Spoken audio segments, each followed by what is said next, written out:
Kira-kira seperti apa Ustadzah Intan untuk melahirkan jiwa-jiwa pemimpin itu tadi ya, khalifatullah kalau yang tadi disampaikan oleh Ustadzah Intan di rumah kita, Ustadzah Intan. Terima kasih. Jadi kalau tadi kita sudah membahas banyak tentang pentingnya seorang pemimpin yang amanah agar tujuan bersama kita tercapai itu, maka semua kita adalah pemimpin dan semua kita bertanggung jawab untuk bisa melahirkan pemimpin yang amanah begitu. Nah, itu maka kemudian institusi terkecil yang bisa kita manfaatkan untuk melahirkan pemimpin itu adalah keluarga, karena keluarga adalah basis sosial masyarakat kita.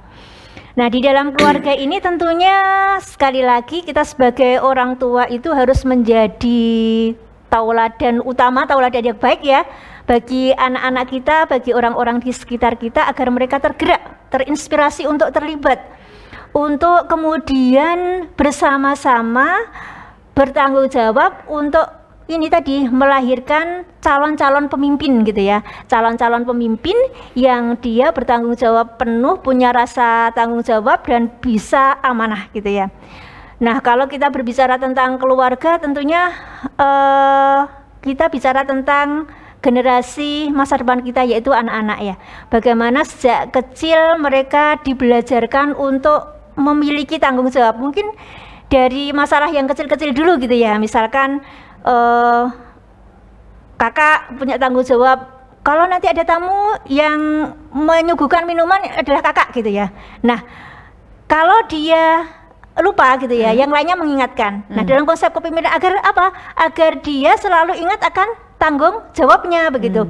Kemudian pembagian-pembagian ini juga tadi sebagaimana kita kemukakan bahwa itu harus adil. Adil artinya semua punya kesempatan yang sama untuk berlatih mempunyai tanggung jawab gitu ya. Meskipun kemudian nanti ada pembagian peran yang berbeda, karena di dalam konsep kepemimpinan tadi Ustadz Azad sudah mengemukakan bahwa adil itu adalah dasar pertimbangan utama gitu ya. Sebagaimana tadi surat An-Nisa ayat 58 disebutkan bahwa kita harus menyerahkan kepemimpinan kepada ahlinya. Kemudian dilanjutkan di pertengahan ayat itu,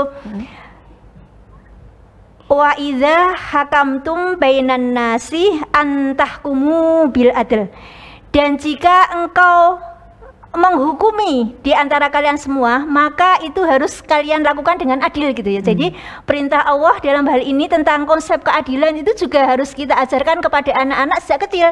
Jadi selain masalah tanggung jawab amanah itu tadi, yang kedua adalah keadilan. Jangan sampai kemudian anak-anak kita latih bertanggung jawab, tetapi kemudian tugas yang kita berikan memberatkan dia gitu ya. Misalkan masih kecil disuruh nyapu di luar di pagi-pagi yang gelap gulita gitu ya.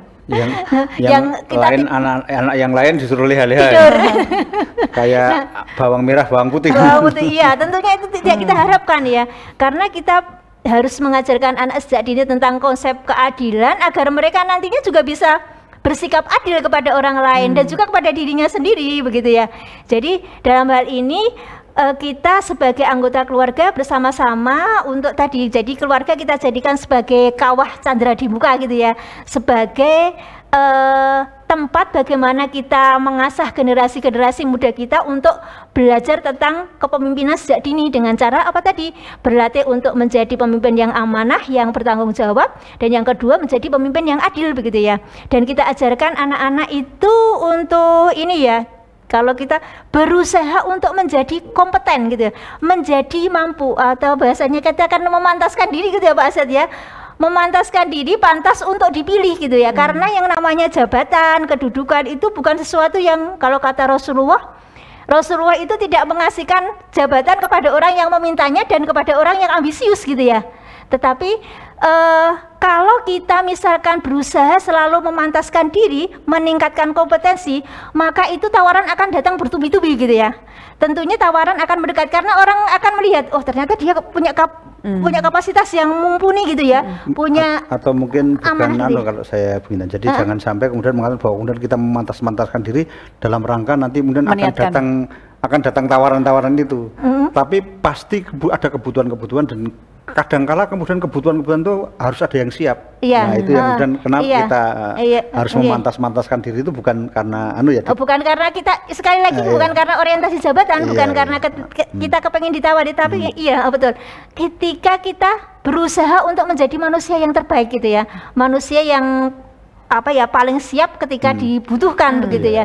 Jadi kita jangan sampai kemudian orientasinya tadi orientasi jabatan, orientasi kedudukan begitu ya. Karena semuanya kalau kita jadikan orientasi maka tidak akan ada apa-apanya, karena kalau kita tidak dapat maka kecewa. Dan ketika kita orientasinya hanya jabatan, hanya kedudukan, ketika kita tidak kompeten gitu ya, maka kita malah tidak amanah dan merusak tadi ya, merusak komunitas yang kita pimpin gitu ya. Itu yang tidak kita harapkan, dan kita juga berharap anak-anak kita menjadi orang yang amanah, bukan orang yang sebaliknya hanya memprioritaskan kedudukan, memprioritaskan bungkus sementara tidak kompeten. Maka itu akan sangat memalukan, tentunya akan membuat kerugian tidak hanya bagi diri kita tetapi bagi komunitas yang dipimpinnya. Dan yang kedua, tentunya kita juga mendorong anak-anak kita juga terlibat aktif di dalam kegiatan-kegiatan kemasyarakatan nggih.